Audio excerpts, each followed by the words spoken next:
waxaan jeedinaynaa annagoo ah isimada Jubbaland baaq baan jeedinaa baaq nabadeena baaqa nabadeedeen jeedinayno beelahan walaalaha ahaa ee galbeedka magaalada Kismaayo ku dhaqan yaan baaq nabadeed u jeedinaa beeluhu hadda koow ma aha ugu meehee horay bay dhibkoodu u dhacay waana la xalliyay oo waxa xalliyay isimo la hoos galay maamulka jira maanta la hoos galay biidnillaahi kariim way xallisantay arrintii hadday soo laba kacalaysay haddana waxaan u sheegaynaa beelaha marka koowaad inay joojiyaan dagaalka gacanka hadalka waxay nabad tari weyday colaad ma tarto waa la og yahay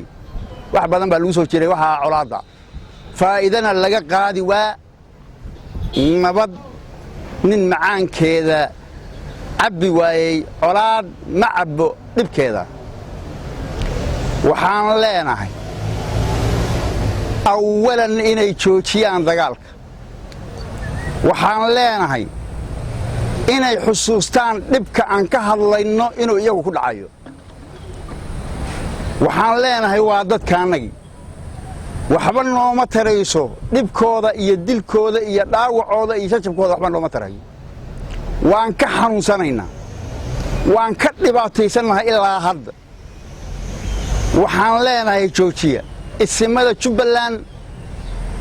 waxay ay u taagan yihiin dagaalka in la joojiyo waxaan kaloo leenahay maamul baan leenahay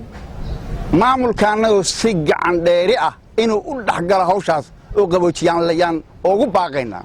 maamulkaanagaan ugu baaqaynaa inay si gacan dheeraha ilaa iyaga dalka iyaga dawladu ah inay ka joojiyaan dhibka dhacaya mas-uuliyaddii iyagaa qaaday iyagaan anagu u ilmoonay iyagaan gacan dheeri u siinay inay meelba noogu qabtaan inay ka qabtaan halkaas waxaan kaloo u sheegaynaa waxa ku dhex jira ee qaska wada annagu ilaahay baa naga og haddaan hebel leenahay waa qaban lahayn ma garanayno mana aragno laakiin hadduu jiro waxaan leenahay war yaa dadka islaamka ka jooga war dadka isku dilaan war dadka dhibaatada ka daaya war dadka dhibaatada ka daaya war ka dhiman haya iyo ka dhaawacmahaya iyo ka ilmaha agoontoomahaya waa dadkay ka joojiyaan leenahay waxaa la yidhi indheer garato meel dheer bay wax ka aragtaa war inay luga ku jiraan baa meesha cad inay luga ku jiraan baa cad hal la joojiyo war hal la joojiyo war waxaan aragna nala arko joojiya war dalku waa dal ballaaran war dadku waa ku filan yahay war dhibaato ma jirto dhibaatada ka daaya dadka dhammaan salaadiinta dhaqameedyada halkan iskugu yimid ururka haweenka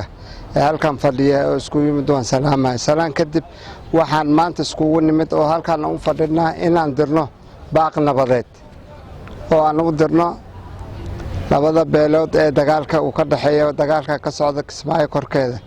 arrintan horta sida xogogaal u nahay ma aha mid ugu bah oo hadda bilaabatay arrintan muddo soo jiitamaysay dhaqankii wuu u kacay muddo 2 isbuuc baan ku maqneen wax walba oo soo kala qornay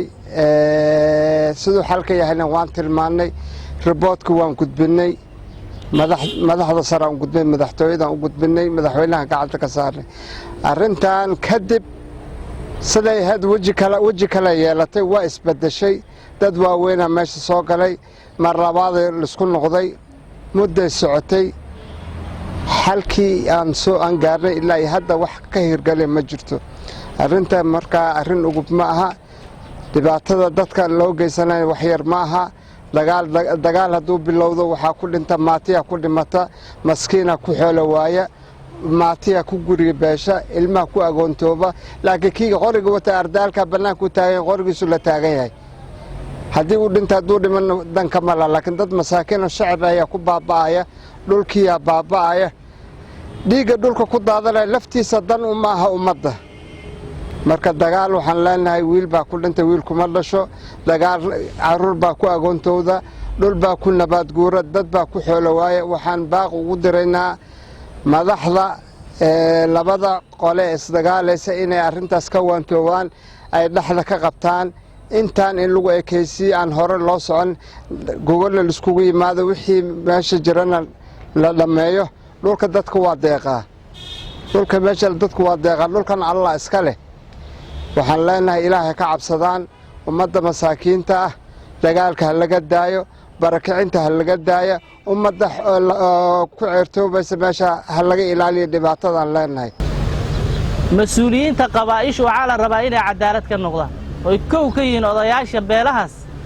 inay qaadaan mas-uuliyadda inay joojiyaan dhibkaas iyada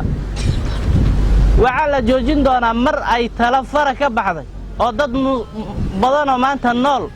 oo socda oo mustaqbal lahaa ay dhinteen markaasaa raalli nagu noqon doonaa in la joojiyo xabadka maanta ayaad fursad haysataan oy dhowdahee halkaas ku qabto joojiya diinta islaamka halkaasay ka taagan tahay haddii aydaan joojinina aakhariya adduunba innaga ciqaabteedu ina haleelaysaa marka walaalayaal baaqaas nabadeed baan diraynaa diinta islaamkaa qabta ummadda muslimiinta ee soomaaliyeed dhaqankooda qabta waxaa weeye hal la istaajiyo dagaalkaas isaga ammaanta ka dambe dhagaheenna yuunu ku soo dhicin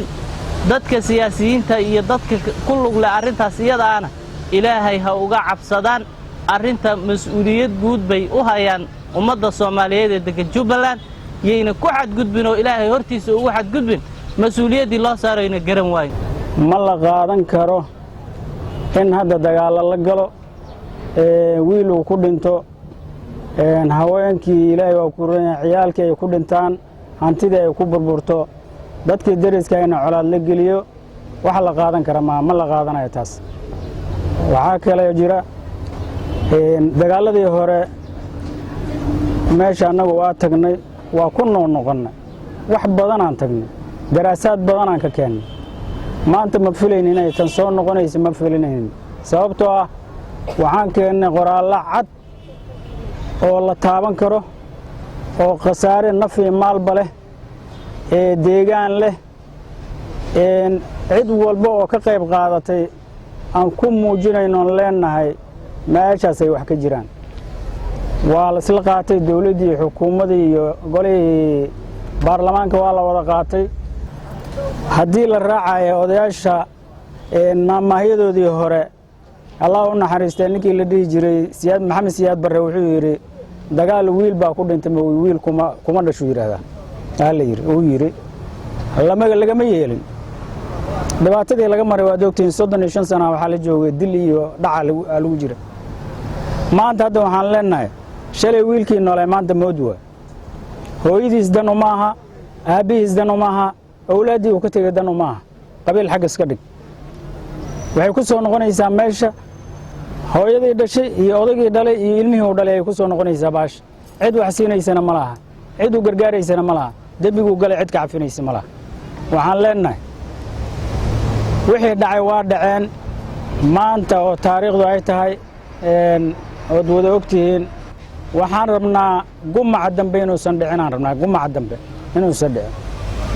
annaga sidaan ka warqabnay waxay ahayd hadday soo noqoto ciddii gacanta yeelata in lala xisaabtamo labada beelood ee walaalaha ah ee tan iyo beryahan iyo sanadadan ku dirirayay deegaanka iskuna haysta deegaanka waxaanu u sheegaynaa oo aanu cod dheer iyo cod gaababa ku leenahay inay walaalada iyo joojiyaan dagaalka inay daayaan dhibaatada dagaal wiil baa ku dhintay wiil kuma dhasho colaaddu way xun tahay colaaddu ma fiicna colaaddu waa shay khaldan shay fiican maaha colaadda waad arkaysaan dhibaatada ay leedahay ama wax aynu ka soo marnay ama dhibka aynu ka soo marnay qof aan ogeyn ma jiro qof walba oo degan maamul goboleedka Jubbaland wuu og yahay dhibaatadii aanu colaad ka soo marnay qaxi aanu ka soo gaarnay aanu ka soo marnay dagaaladii wiilasha yaryarka aanu ku weynay aanu ka soo marnay dhibaatooyinkii dhacay qof aan ogeyn ma jiro maanta in deegaan nabada oo nabadu ka jirto oo dawlad ka jirto in maanta laga abuuro qabiil laba qabiilo iska soo horjeeda waa arrin khaldan weey arrinta khaldan cod dheer iyo cod gaabanba waxaanu ku leenahay hadaanu nahay haweenka Soomaaliyeed ee maamul goboleedka Jubbaland waxaanu leenahay mar labaad iyo mar saddexaad dagaalka joojiye oo dagaalka daaya aad wadaan oo joojiya dagaalka wiilasha yararka ee la isku laynayo ee aad arkaysaan ee dhibaatadu ka jirto hal la joojiyo waad arkaysaan maalin walba wiil baad god ku gelileysaan oo ku duugaysaan waxaad ku dishayna aan la garanaynin waan la dhigi karin waxaas wiilkaas ku dhintay maanta wuxuu ku dhintay cid garanaysaa ma jirto hal laga daayo wiilasha yararka dagaalka iyo dilinka hal laga daayo codeer iyo cod gaaban baan u leenahay siyaasiyiinta ku dhex jira ee maanta ku dhex jira ee olkominaya dabkan ee hoosta ka wada waa la og yahay hamoodinina inaan la ogeyn ha joojiyeen nimankaasu dagaalka ay wadaan ee ku wadaan qabiilada deegaanka ee walaalaha ee wada dhashay ee isku dhaxay ee aad dhibaatada ku wadaan ka daayay waanu idin garanaynaa ka joojiya waxaan baaq u dirayaa mar labaad iyo mar saddexaadba ciidamada maamul goboleedka Jubbaland ilaa heer madaxweyne kala jooji dadkan oo kala qabta oo ciidamadu ha kala qabteen oo deegaan nabadaan haysanaa wadan nabadaan haysanaa nabad baanu ku seexanaa nabad baan ku soo toosnaa maanta colaad taagu ma hayno dhibaato taagu ma hayno dad istilay taagu ma hayno waa inaad kala qabataan maamul dhan oo dhisan baatihiin dadka deegaanka isku soo laalaabanaya waa inaad kala qabataan aad baan uga xumahay deegaan nabadu ka jirto in maanta niman yar yar colaad ka abuuraan colaadda la adligeed la isku qabto lana isku dilo aad baan uga xumahay